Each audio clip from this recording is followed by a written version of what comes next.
Sarsaparilla is a medicinal root that has a licorice wintergreen flavor that reminds us of root beer and is easy to make into a tea and blend with a flavorful mesquite powder and pecan nuts to make a nutritious milk alternative.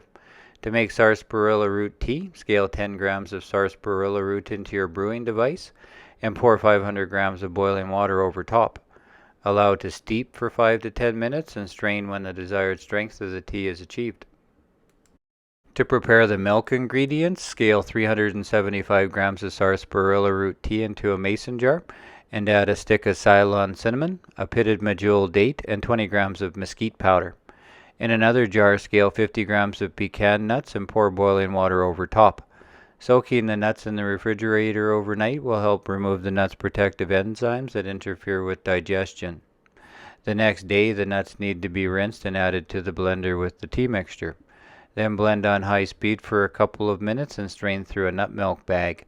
Gently squeeze the bag to release the milk and discard the remaining pulp. This recipe makes 500 milliliters of sarsaparilla root mesquite pecan milk.